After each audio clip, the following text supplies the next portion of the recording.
20 ఏళ్ళు నేనే CM. CLP సమావేశంలో రేవంత్ రెడ్డి బీఆర్ఎస్తో టచ్లో ఉంటే మీకే నష్టం. అసెంబ్లీలో బీఆర్ఎస్ను అడ్డుకోలేదని అసహనం. గవర్నర్ ప్రసంగిస్తున్న సమయంలో ఎలా అడ్డుకుంటామని ఓ సీనియర్ మంత్రి చురక. సీఎం మాట్లాడుతుండగా వెళ్ళిపోయిన ఎమ్మెల్యేలతో సమన్వయ లోపం బహిర్గతం. 20 ఏళ్ళు నేనే అంటాను. గిక్కనే నీ చేతగాంతనం బయటపడే ముఖ్యమంత్రి గారు ఆదాయం లేదు సర్కార్ నడపలేమంటే నువ్వు 20 ఏళ్ళు కాదు సరిగ్గా 5 ఏళ్ళు ఉంటే మా ముడ్డికి బట్టలు కూడా ఉండేవి. చెప్తానం కదా, మా ముడ్లకు బట్టలు కూడా ఉండేవి.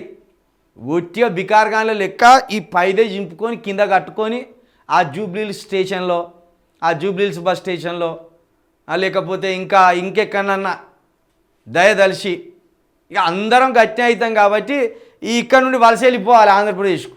వెళ్ళిపోయి మనల్ని ఎవరినైతే శత్రువులను అనుకున్నామో అదే చంద్రబాబు నాయుడు దగ్గర పోయి అయ్యా మంచి శిష్యుడిని ఎన్నుకున్నావు, ముడ్డికి బట్ట కూడా లేకుండా చేసి పెడతాను మాకు నాయన, ఎంత గొప్ప శిష్యుడు అని ఆయనకు నమస్కరించి ఇప్పటికైనా జర ఆయనని ఇటు తీసుకొచ్చుకొని ఆంధ్ర ప్రాంతానికని ఆయనను వేడుకోవాలి.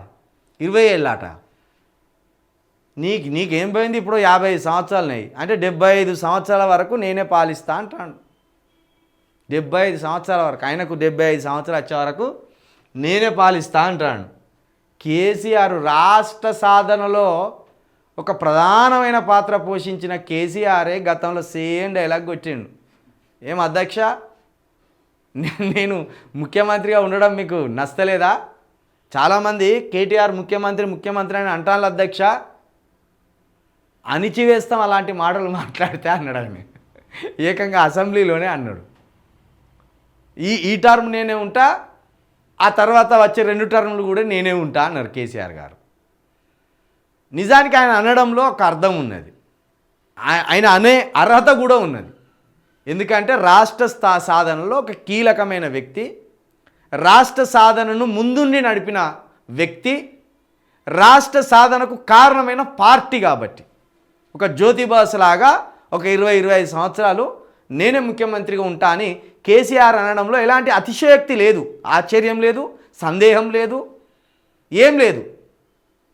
ఆ అర్హత ఆయనకున్నది, ఆ మాట అనే అర్హత ఆయనకున్నది. కాబట్టి ఆయన అన్నాడంటే ఒక పద్ధతి ఉన్నది, ఒక అర్థం ఉన్నది, ఒక విలువ ఉన్నది. నీకు ఏం విలువ ఉన్నదని చెప్పు, నాకు అర్థమవుతలేదు రేవంత్ రెడ్డి గారు. ఇంత పెద్ద మాట ఏ అర్హత ఉన్నదని అన్నావు చెప్పు. తెలంగాణ ఉద్యమంలో ఉన్నవనివా, లాఠీ దెబ్బలు తిన్నోనివా, లేకపోతే మీ తాతలు పటేల్స్ సంపాదించిన 1000 ఎకరాలను పేదలకు పంచిపెట్టినోనివా? ఏ అర్హత ఉన్నది నీకు? నాకు అర్థం కాలేదు. 20 సంవత్సరాలు ఉంటా అంటాను, కలలు గాను. కాకపోతే పండుకొని 20 సంవత్సరాలు ఉంటే బాగుండు, 20 సంవత్సరాలు ఉంటే బాగుండు అని కలలు గాను. అదో అర్థం ఉంటుంది. ఇక చూడు, నువ్వు మాట్లాడుతానే ఓ ఎమ్మెల్యే దేకినట్టు వెళ్ళిపోయిందట. నీ ఎమ్మెల్యేలే నిన్ను దేకుతలేరు. అటువంటి అప్పుడు ఇకేముంటావు? ఇక ఒక మంత్రి, ఓ సీనియర్ మంత్రి అంటే ఎవరు సీనియర్ మంత్రి? ఉత్తమ్ కుమార్ రెడ్డి ఏమన్నాడట? అరే గవర్నర్ ప్రసంగిస్తాను తమ్మి, గవర్నర్ ప్రసంగిస్తా అంటే ఎట్లా వెళ్ళిపోతాను తమ్మి, ఎట్లా అడ్డుకుంటాను తమ్మి అని ఒకలన్నారట.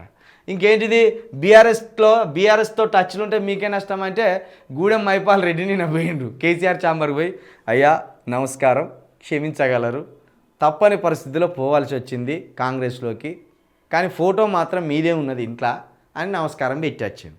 ఇంకా అది చూసి నిన్న ఆ కాంగ్రెస్ గోడ దునికిన వాళ్ళందరినీ పిలుచుకొని, ఎందుకైనా పరువు తీస్తాన్లు, కండవ కప్పుకుంటే పోతాన్లు, ఆ క్యాబిన్లోకి పోతాన్లు, దేవునికి మొక్కొచ్చినట్టు నమస్కారం పెడతాను అత్తాను నా ముందటనే, నా పజీతి ఉంటుందా, నా పరువు ఉంటుందా మీరు గిట్లా చేస్తే అని నిన్న బాధపడ్డాడు.